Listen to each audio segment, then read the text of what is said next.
अस्सलाम वालेकुम। आज की वीडियो में हम एक्सरसाइज 5.1 को सॉल्व करेंगे क्लास 6 मैथमेटिक्स की। और इसमें जो सवालात हैं वो सेट से रिलेटेड हैं। जैसे पहला सवाल आपको स्क्रीन पे नज़र आ रहा होगा कि इसमें कहा यह गया है कि state which of the following group of things is set and which is not, also give the reason. हमने दो बातें बतानी यहाँ पे। एक तो ये बताना है कि कौन सा सेट है और रीज़न भी बतानी है कि क्यों सेट है और क्यों सेट नहीं है। तो सबसे इम्पोर्टेंट जो वर्ड है, जो लफ्ज़ है इस सवाल में, वो है सेट। ठीक है, यानी ये वाला लफ्ज़ सबसे इम्पोर्टेंट है, इसके बारे में हमें मालूम होना चाहिए। सेट क्या होता है, उसके लिए क्या शर्तें होती हैं, तो वो पहले हम क्लियर करते हैं। यहाँ इसकी तारीफ़ जो है वो नीचे लिखी गई है। यहाँ a set is a collection of. Set जो है असल में कलेक्शन है। कलेक्शन कहते हैं मजमुए को। बहुत सारी चीज़ें अगर एक जगह पे इकट्ठी हों तो उनको कलेक्शन कहते हैं। जैसे घर में भी आपने देखा होगा, जो बेटियां हैं वो ज्वेलरी को कलेक्ट कर लेती हैं, और कह सकते हैं हम कि सिक्कों की कलेक्शन हो जाती है, और बहुत सारी चीज़ों की, कैप्स की कलेक्शन कर सकते हैं आप। यानी मुख्तलिफ़ चीज़ों को या एक जैसी चीज़ों को इकट्ठा करना, ठीक है ना, उनको कलेक्शन कहते हैं। A set is a collection of well defined. अब ये बहुत अहम इनके अल्फाज हैं इस वाली डेफिनेशन में, यानी कह लें कंडीशंस हैं, ये शराइत हैं। एक शर्त ये है पहली वाली कि वेल डिफाइंड हो एंड डिस्टिंक्ट, और दूसरी शर्त क्या हो, डिस्टिंक्ट हो। अगर किसी भी कलेक्शन में ये दो शर्तें पूरी हों तो उस कलेक्शन को हम सेट कह सकते हैं। और जिस कलेक्शन में, कलेक्शन किसी भी चीज़ की हो सकती है, ठीक है, तो वो जो इकट्ठी चीज़ें होती हैं अगर उनमें ये दो शर्तें होंगी तो वो सेट कहलाएगा, अदरवाइज़ वो सेट नहीं कहलाएगा। अब इसको मज़ीद मैं वाज़े करता हूँ कि वेल डिफाइंड क्या होगा और डिस्टिंक्ट क्या होगा। देखें कि वेल डिफाइंड का मतलब होता है कि जिसके बारे में हम वाज़े तौर पे, हतमी तौर पे कह सकें कि ये चीज़ वाकई ही मौजूद है या नहीं है। जैसे अभी इस वक्त जो मुझे चीज़ें नज़र आ रही हैं उसमें मैं ये कह सकता हूँ कि मेरे सामने एक किताब है, मेरे सामने एक स्क्रीन है। ये चीज़ें मैं बता सकता हूँ, ये दिखा सकता हूँ, ये साबित कर सकता हूँ ये। लेकिन वो चीज़ जो वेल डिफाइंड ना हो, जैसे आप ये कह सकते हैं कि सच, झूठ, यानी जो भी अखलाकी मॉरल वैल्यूज़ होती हैं वो वेल डिफाइंड नहीं होती। एक जगह पे एक चीज़ और तरीके से ली जाती है और दूसरी जगह पे वही चीज़ और तरीके से ली जाती है। जैसे एक जगह का जो सच है वो ज़रूरी नहीं कि दूसरी जगह का भी वो सच हो। बहरहाल इसको मैं यहाँ पे ख़त्म करके आगे बढ़ता हूँ इस बात को। और दूसरी शर्त है डिस्टिंक्ट होना। डिस्टिंक्ट का मतलब होता है एक चीज़ का दूसरी चीज़ से अलग होना, मुनफरिद होना। अगर एक चीज़ दूसरी चीज़ से मुनफरिद होगी और वो सारी चीज़ें इकट्ठी होंगी, ज़्यादा होंगी, तो हम उसको सेट कह सकते हैं। लेकिन अगर बहुत सारी चीज़ें इकट्ठी तो हों लेकिन वो एक जैसी हों, जैसे एक चीज़ नज़र आती है वैसी ही दूसरी चीज़ नज़र आती हो, तो वो फिर सेट में नहीं, सेट की कंडीशन पूरी नहीं होगी, वो डिस्टिंक्ट नहीं होंगी। वेल डिफाइंड का मतलब कि हम उस चीज़ के बारे में कह सकें कि ये चीज़ मौजूद है या नहीं है। डिस्टिंक्ट का मतलब ये है कि हम ये वाज़े तौर पे बता सकें कि दो चीज़ें एक दूसरे से अलग हैं, कोई भी दो चीज़ें एक जैसी ना हों। अब इन दो बातों को जहन में रखते हुए हम इस सवाल का जवाब देने की कोशिश करते हैं। सवाल ये था कि state which of the following group of thing is set. पहले इसका जवाब दे लेते हैं। क्या ये जो ज्योमेट्री बॉक्स में मौजूद चीज़ें होती हैं, क्या इसको सेट कह सकते हैं? तो शर्त देख लेते हैं। वेल डिफाइंड है, ये सारी चीज़ें हमें नज़र आ रही हैं, हम कह सकते हैं कि ये चीज़ें इसमें मौजूद हैं, ज्योमेट्री बॉक्स में, इस वाले बॉक्स में नज़र आ रही हैं हमें। डिस्टिंक्ट हैं, क्या कोई दो चीज़ें एक जैसी तो नहीं हैं? इन सारी चीज़ों को अगर गौर से देखें तो कोई भी एक चीज़ दूसरी चीज़ के हूबहू नहीं है, बिल्कुल वैसी नहीं है। तो इसका मतलब है कि ये सेट है, because all the things are well defined and distinct. ठीक है, तो यहाँ पे फर्स्ट वाले में हम लिख लेते हैं कि one is a set, is a set because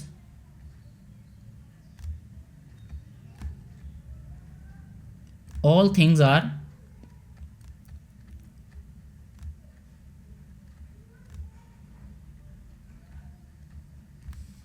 well defined,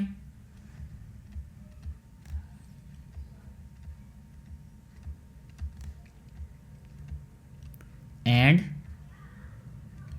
distinct.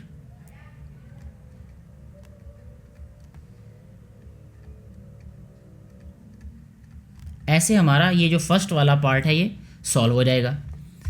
जो दूसरा पार्ट है इसकी बात करते हैं। देखिए इसमें गाड़ी है एक, ये वाली, ये सुर्ख रंग की है, ये सफ़ेद रंग की है, और ये बस है, ये गाड़ी है, ये ट्रेलर है जिसे ट्राला बोलते हैं हम, ये रिक्शा है।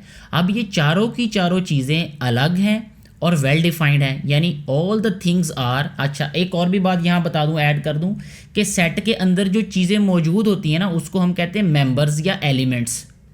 रियाजी में उनको क्या कहते हैं, मैथ में उनको कहते हैं एलिमेंट्स या मेंबर्स कहते हैं। तो इस वाले सेट के जितने भी मेंबर्स हैं वो सारे के सारे वेल डिफाइंड हैं एंड डिस्टिंक्ट हैं। तो यहाँ हम लिख लेते हैं सेकंड वाला, यही वाला जवाब इसमें कॉपी कर दें, ठीक है। Is a set because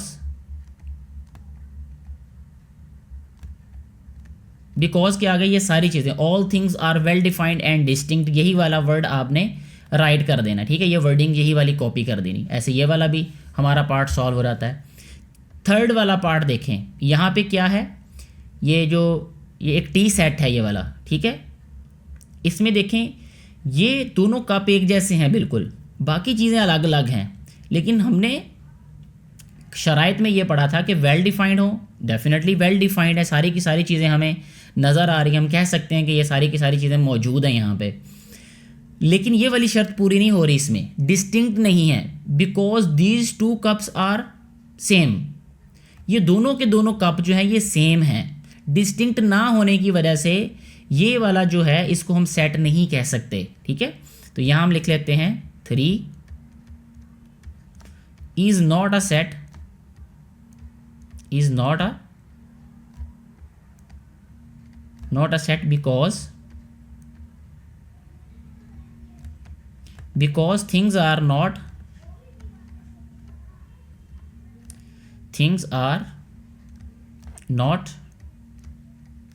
distinct। ये वाली शर्त नहीं पूरी हो रही यहाँ पे,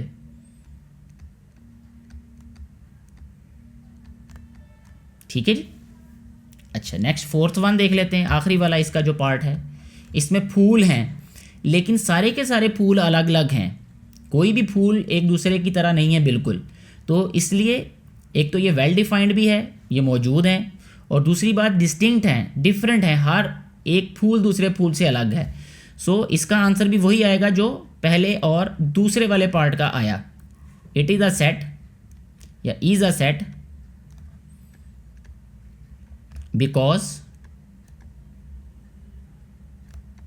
because all things are well defined and distinct। ये बाकी सारी वर्डिंग आपने ऐसे ही यहाँ पे कॉपी कर देनी है। तो ये फर्स्ट वाला जो क्वेश्चन है, पहला सवाल हमारा मुकम्मल तौर पे सॉल्व हो चुका है। इस बारे में कोई भी सवाल हो, कन्फ्यूजन हो तो नीचे कमेंट करके आप पूछ सकते हैं। नेक्स्ट अभी हम क्वेश्चन नंबर 2 सॉल्व करेंगे इसी एक्सरसाइज का, जिसमें कहा यह गया है कि which of the following statements represent set. पहली बात तो यही हमने बताना है कि क्या ये सेट है या नहीं है, यानी वही कंडीशंस हमने देखनी है जो क्वेश्चन नंबर 1 में देखा हमने कि वेल डिफाइंड होना चाहिए और डिस्टिंक्ट होना चाहिए। और दूसरी बात, इफ़ येस, अगर वो सेट है then write true in the given space, otherwise write false, यानी ट्रू और फॉल्स लिखना है। मैं यहाँ पे T एंड F लिखूँगा। सबसे पहली स्टेटमेंट देखें, पहली स्टेटमेंट में क्या लिखा है, set of all good pupils in Multan. Multan में सारे के सारे अच्छे शागिर्दों का सेट। क्या ये सेट हो सकता है? गुड एक क्वालिटी है, गुड या बैड, ये जैसे मैंने आपको बताया कि जो क्वालिटीज़ होती हैं ये सेट में नहीं कभी भी आ सकती, ठीक है। ये वेल डिफाइंड नहीं है, this set is not well defined, that's why we can not say it's a set, ठीक है। ये जो स्टेटमेंट है ये वेल डिफाइंड नहीं है, this statement is not well defined. ये स्टेटमेंट वेल डिफाइंड ना होने की वजह से, इस वर्ड की वजह से, गुड जो लिखा उन्होंने, गुड एक क्वालिटी है, एक खूबी है। मेरी नज़र में जो एक अच्छा इंसान है, अच्छा प्यूपल है, यानी अच्छा जो शागिर्द है, वो हो सकता है इतना अच्छा ना हो। एक दूसरी उस्ताद की नज़र में अच्छे की डेफिनेशन कुछ और होगी। यानी मेरी नज़र में अगर एक 80% 90% नंबर लेने वाला अच्छा है, तो हो सकता है किसी दूसरी उस्ताद की नज़र में 95% नंबर लेने वाला शागिर्द अच्छा हो, एक और उस्ताद की नज़र में 96% वाला अच्छा हो, 97 वाला अच्छा हो। तो हम इस बात के बारे में हतमी फ़ैसला नहीं कर सकते कि गुड का मतलब कितना गुड, यानी कोई लिमिट नहीं लगा सकते। इस वजह से ये वाली जो स्टेटमेंट है ये सेट नहीं हो सकती। तो मैं यहाँ लिख देता हूँ एफ़। ठीक है जी, इनको गौर से समझना है आपने कि मैं रीज़न भी आपको बता रहा हूँ कि ये सेट क्यों नहीं है। इसके बाद जो सेकंड स्टेटमेंट है ये पढ़ के आपको खुद ही अंदाज़ा हो जाएगा कि क्या ये सेट है या नहीं है। Clever students in your school. अब ये वर्ड क्लेवर पे गौर करना बेटा आप लोगों ने। क्लेवर का मतलब होता है तेज़ बच्चे। ठीक है, अब क्लेवर जो है वो बिल्कुल ऐसे ही है कि मैं एक बच्चे को क्लेवर कह रहा हूँ, हो सकता है उसके वालिदैन की नज़र में वो क्लेवर ना हो, किसी और की नज़र में वो क्लेवर ना हो। एक की नज़र में जो खूबी एक है उसका कोई पैमाना नहीं होता ख़ास कि जिससे हम उसको मैयर कर सकें कि भाई ये वाकई इसी पैमाने से सबको मापा जा सके। तो इसलिए ये क्लेवर वर्ड जो है ना, इस वजह से ये वाली स्टेटमेंट भी क्या हो जाएगी, फॉल्स हो जाएगी। यानी हम इसको भी क्या लिखेंगे, एफ़। सेकंड वाली स्टेटमेंट को भी एफ़ लिखेंगे हम। मैं इनके सामने लिख देता हूँ, वो ज़्यादा बेहतर रहेगा बजाय उस जगह पे लिखने के। ये भी एफ़ है और ये वाला भी एफ़ है। ठीक है जी, इसको इरेज कर देते हैं यहाँ से। अच्छा जी, थर्ड वाली स्टेटमेंट की तरफ आते हैं अब। Set of all prime numbers between 10 and 50। अब यहाँ पे प्राइम नंबर्स के बारे में बात की जा रही है जो कि 10 से 50 के दरमियान में आएंगे। तो यकीनन ये सेट होगा, 10 से 50 तक नंबर्स होंगे मौजूद। तो इसलिए हम इसको क्या लिखेंगे, ट्रू लिखेंगे। ठीक है, ये वेल डिफाइंड भी है और डिस्टिंक्ट भी है। ये set of all alphabet in the word mathematics. Mathematics जो वर्ड है इसमें सारे के सारे अल्फ़ाबेट्स। ठीक है, इसमें हमने ये देख लेना कि कोई बी लेटर रिपीट तो नहीं हो रहा। ठीक है, क्योंकि फिर वो डिस्टिंक्ट वाली जो इसमें क्वालिटी है ना वो नहीं रहेगी। अब गौर करें, एम के बाद ए आता है, फिर टी एच ई एम, दोबारा एम आ गया, एम 2 दफ़ा आ गया अब। ठीक है, एम 2 दफ़ा आने की वजह से ए भी 2 दफ़ा आ रहा है, टी भी 2 दफ़ा आ रहा है इसमें। तो कोई भी लेटर अगर एक से ज़्यादा दफ़ा आ जाए, कोई भी चीज़, कोई मेंबर, कोई एलिमेंट अगर किसी सेट में एक से ज़्यादा दफ़ा आ जाए तो फिर वो सेट नहीं रहता। इसलिए ये वाला जो वर्ड मैथमेटिक्स है इस स्टेटमेंट के अकॉर्डिंग ये वाला सेट नहीं होगा। यहाँ एफ लिख देना पड़ेगा हमें। इसके बाद देखें, set of all work books in your school bag. आपके स्कूल बैग में जो वर्क बुक्स हैं, यानी जो नोटबुक्स कह लें आप, ठीक है, वो सेट है या नहीं, डेफिनेटली वो सेट ही होगा। ठीक है, नोटबुक्स का सेट होगा वो। सेट ऑफ रेप्टाइल्स, रेप्टाइल्स रेंगने वाले जो जानवर होते हैं, ये भी ट्रू है। ठीक है जी, और इसी तरह आगे है। इसके बाद ए है, एक सेट दिया, इसमें एलिमेंट्स देखें ज़रा गौर से, इनको देखना है आपने। एक में 1 है, उसके बाद फिर 2 है, फिर 3 है, फिर 3 है। अब 3 जो है वो 2 दफ़ा आ गया इसमें। अगर एक एलिमेंट रिपीट हो गया तो सेट वाली कंडीशन ही पूरी नहीं होगी। ये वेल डिफाइंड तो है कि सारे एलिमेंट्स हमें नज़र आ रहे हैं लिखे हुए, हम कह सकते हैं कि ये एलिमेंट्स हैं, लेकिन ये डिस्टिंक्ट नहीं है। ठीक है, ये वाली क्वालिटी इसमें पूरी नहीं हो रही, तो इसलिए इसको भी क्या लिखेंगे, फॉल्स। नेक्स्ट देखें, एक्स वाला जो है ये दिया हुआ हमें वकास कॉमा अली कॉमा वकास। अब वकास जो है ये 2 दफ़ा लिख दिया गया ये वाला नेम, तो 2 दफ़ा तो कोई एलिमेंट आ नहीं सकता किसी सेट में, तो इसलिए इसको भी हमें फॉल्स करना पड़ेगा। इसके बाद लास्ट वाला पार्ट इसका है, set of Nobel prize winners from the Punjab. Punjab में जो नोबल प्राइज़ विनर्स हैं उनका सेट, तो डेफिनेटली वो अलग अलग लोग होंगे। इसके बारे में हम कह सकते हैं कि ये एक सेट है, तो इसको क्या लिख देंगे कि ये ट्रू है। क्वेश्चन नंबर 3 को अभी सॉल्व करते हैं, जिसके बारे में स्टेटमेंट ये है कि if P is equal to set of prime numbers, यानी जो P है वो असल में क्या है, प्राइम नंबर्स का सेट है। तो पहले तो मैं ये करना चाहूँगा कि आपको प्राइम नंबर्स के बारे में थोड़ी सी वजाहत दे दूँ, एक्सप्लेन कर दूँ, ताकि आपको ये कॉन्सेप्ट क्लियर हो जाए कि प्राइम नंबर्स कहते किनको हैं, और फिर फैसला करना आसान हो जाए कि क्या जो एलिमेंट दिया गया है वो प्राइम नंबर है या नहीं है। ठीक है, यहाँ हम लिखेंगे प्राइम नंबर्स।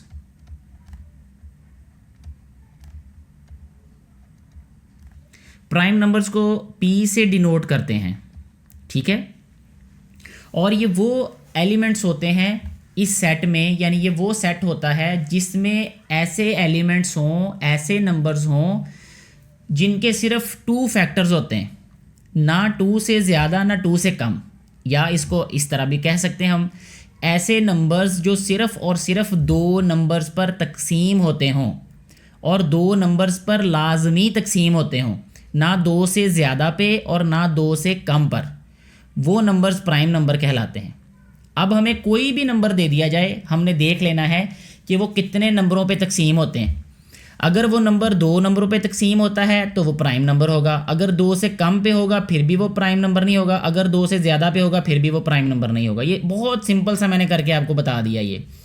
अब देख लेते हैं इसमें सवालात जो दिए हैं उसमें जज कर लेते हैं कि कौन से प्राइम नंबर्स हैं और कौन से नहीं हैं। Then fill in the blanks using the symbol this और दिस। ये जो सिंबल्स दिए हैं यानी अलामतें दी हैं, सिंबल का मतलब होता है अलामत। ये वाली जो अलामत है इसका मतलब होता है बिलोंग्स टू, ठीक है जी, बिलोंग्स टू यानी ये मौजूद है इसमें, ठीक है, हम कह सकते हैं मौजूद है। और ये इसी तरह एक ये अलामत लिख के इसके ऊपर अगर एक लाइन लगा दें तो इसका मतलब क्या है, does not belongs to, belong to, मौजूद नहीं है, क्या लिखेंगे, मौजूद नहीं है। जैसे अब देखें यहाँ पहला वाला जो इसका पार्ट दिया है वो है 3 खाली जगह है, फिर लिखा है P, यानी जो 3 है, ये जो नंबर 3 है, क्या ये प्राइम नंबर में से है या नहीं है। तो जो 3 होता है ना ये वाला, ये डिवाइड होता है 1 पे और 3 पे, सिर्फ 2 नंबरों पे ही डिवाइड होता है ये, इसलिए ये प्राइम नंबर है। तो इसके अंदर ये वाली अलामत आ जाएगी, यानी C डाल के सेंटर में ये लाइन लगा देनी, इसका मतलब बिलोंग्स टू, यानी इसको पढ़ेंगे हम 3 belongs to P, 3 belongs to prime numbers. इसके बाद आ जाता है 14, क्या 14 प्राइम नंबर है, 14 प्राइम नंबर नहीं होता, क्योंकि 14 1 पे भी डिवाइड होता है, 2 पे भी होता है, इसके बाद 7 पे भी हो जाता है, ठीक है, और 14 पे भी होता है ये, यानी 2 से ज़्यादा नंबरों पे डिवाइड होता है ये वाला नंबर, इसलिए ये प्राइम नंबर नहीं होगा। तो यहाँ लिखे हैं does not belongs to P। 7 prime number है, जी बिल्कुल है। 9 प्राइम नंबर नहीं है। अब ये पैमाना मैंने आपको बता दिया, तराजू दे दिया, उसके ऊपर ख़ुद आप इसको जज कर सकते हैं। 39, 13 3s आर 39 होता है, 1 के टेबल के अलावा, 1 के टेबल के अलावा किसी पे भी अगर डिवाइड हो गया तो वो प्राइम नंबर नहीं होना। 39 B प्राइम नंबर नहीं है। इसी तरह 29 प्राइम नंबर है, इसी तरह 16 प्राइम नंबर नहीं है, ठीक है, 13 प्राइम नंबर है, 43 प्राइम नंबर नहीं है, 43 भी प्राइम नंबर नहीं है। ऐसे हमारा ये वाला जो क्वेश्चन है ये भी सॉल्व हो जाता है।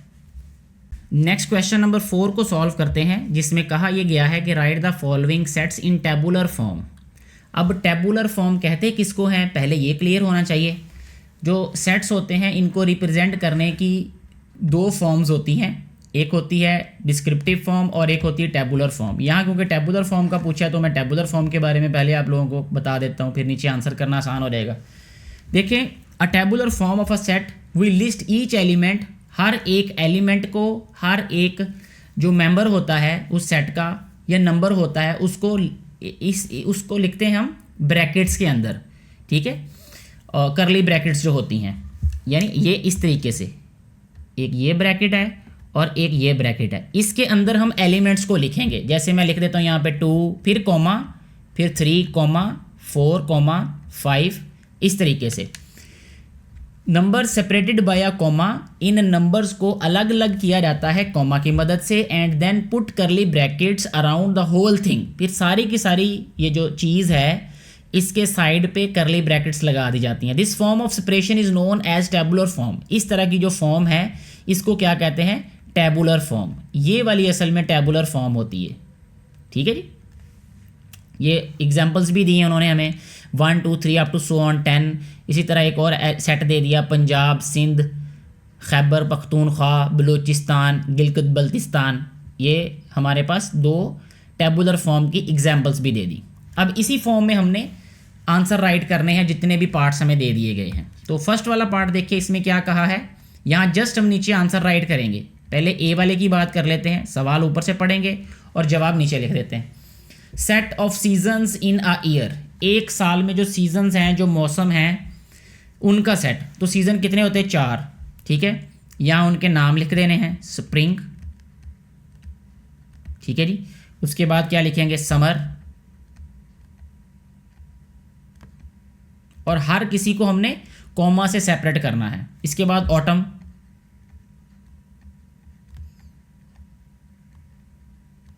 ठीक है जी। इसके बाद विंटर, और ये करली ब्रैकेट्स राइट कर देनी हमने।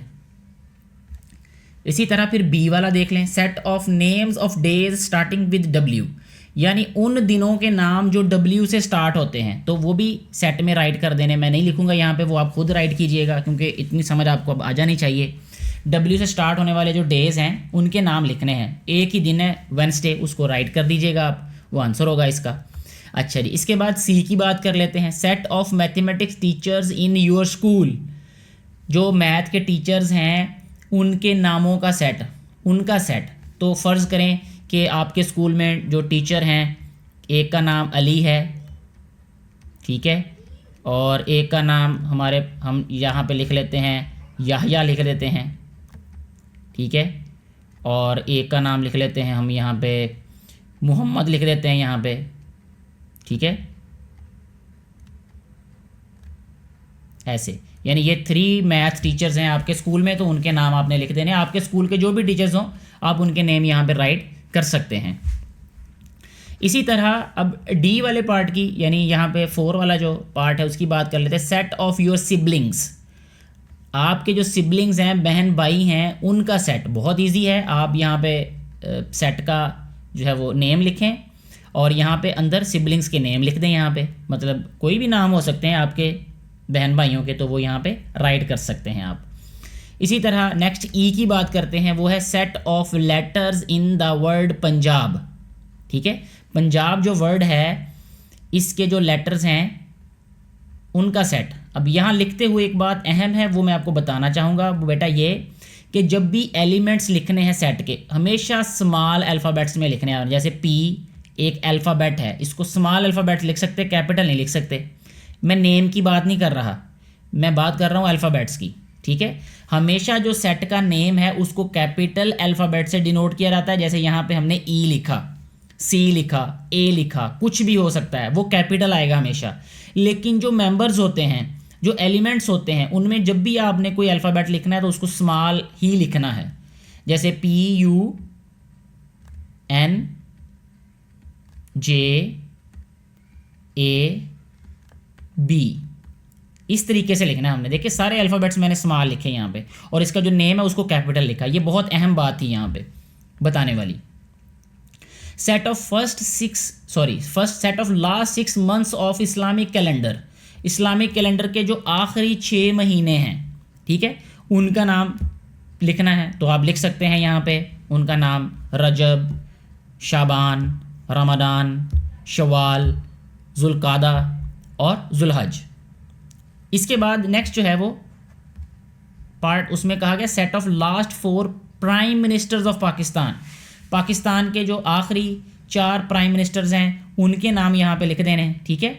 तो आप लिख सकते हैं यहाँ पे इमरान खान, नवाज़ शरीफ, शाहिद खाकान अब्बासी और यूसुफ रज़ा गिलानी, इनके नाम लिख सकते हैं आप। यहाँ पे लिखने पड़ेंगे ये वाले, लिख सकते नहीं, सकने का मतलब आपके पास चॉइस है, तो यहाँ हमारे पास चॉइस नहीं है, हमें यही लिखने पड़ेंगे नाम।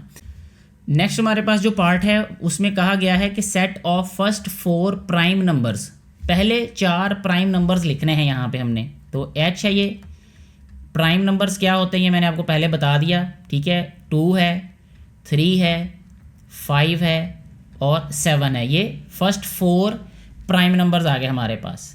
एच के बाद है I, set of all vowels used in the sentence orange train. Orange train में इस्तेमाल होने वाले सारे के सारे जो वॉवल हैं उनका सेट लिखना है यहाँ पे। तो आई लास्ट वाला है ये, तो ये हम यहाँ पे अब राइट कर देंगे ए ई आई ओ।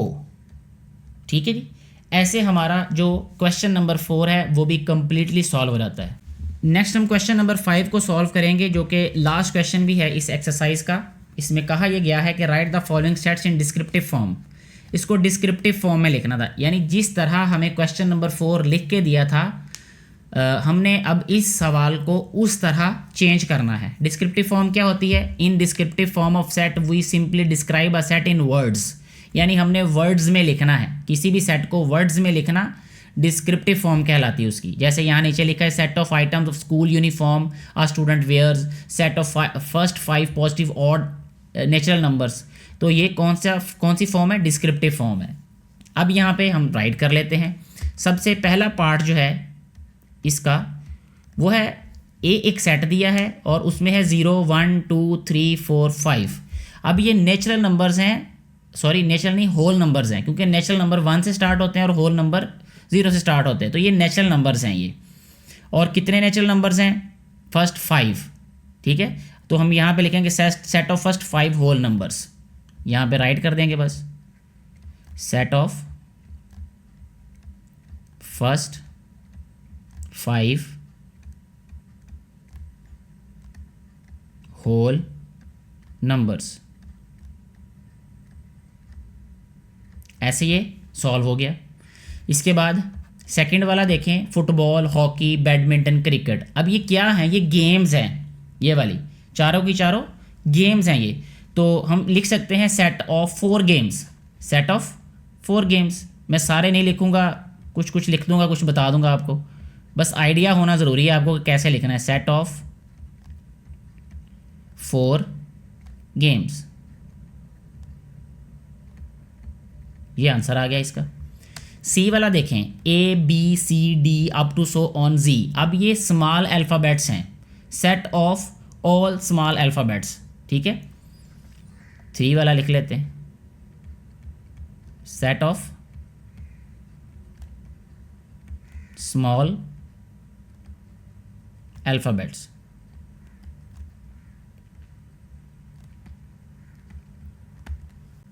नेक्स्ट जो है इसका 4th पार्ट सॉल्व करते हैं, जो है D equal to Lahore, Karachi, Peshawar and Quetta. अब ये नेम्स हैं सिटीज़ के, लेकिन ये कौन से सिटीज़ हैं? जो कि सूबों के कैपिटल हैं। ठीक है, तो यहाँ पे हम अंग्रेज़ी में लिखेंगे set of all provincial Capitals of Pakistan, यानी ये प्रोविंशियल कैपिटल हैं पाकिस्तान के। इसके बाद है ई वाला, जुलाई, अगस्त, सितंबर, अक्टूबर, नवंबर, दिसंबर। ये कितने महीने हैं? 1 2 3 4 5 6, आखिरी 6 महीनों का सेट है ये, लास्ट 6 मंथ। ठीक है, सेट ऑफ लास्ट 6 मंथ्स। इसके बाद है 6 मंथ कौन सा है? और सोलर कैलेंडर है ये, इस्लामिक नहीं है, सोलर कैलेंडर है, वो भी लिख दें साथ में कि ये सोलर कैलेंडर के हैं। एफ है 21 22 23 24 5 6 7 8 9 और 30। 21 से लेकर 30 तक ये हमें नंबर्स दिए गए हैं। ठीक है, तो हम यहाँ लिखेंगे set of whole numbers between 20 and 30। 20 and 31 लिखेंगे, फिर बिटवीन अगर लिखेंगे, या फ्रॉम 21 टू 30 लिख सकते हैं हम। ठीक है, set of whole numbers from 21 to 30। इसके बाद नेचुरल नंबर भी लिख सकते हैं हम इनको, set of natural numbers from 21 to 30। इसके बाद देखें जी वाला, पंजाब, सिंध, खैबर पख्तूनख्वा और बलूचिस्तान, ये सूबे हैं। ठीक है, पाकिस्तान के सूबे हैं ये। Set of all provinces of Pakistan लिख देंगे हम इनको, set of all provinces of Pakistan. D वाला देखें, 0 2 4 6 8 10 12 14, ये इवन नंबर्स हैं ये वाले, set of even numbers up to 14, यानी 14 तक ये क्या हैं? इवन नंबर्स हैं। ये मैं यहाँ पे लिख देता हूँ, 8th वाला है ये। बहरहाल बोलने में भी कोई हर्ज तो नहीं है, क्योंकि आप वीडियो को दोबारा रिवाइंड करके भी देख सकते हैं। ये सेट ऑफ इवन नंबर्स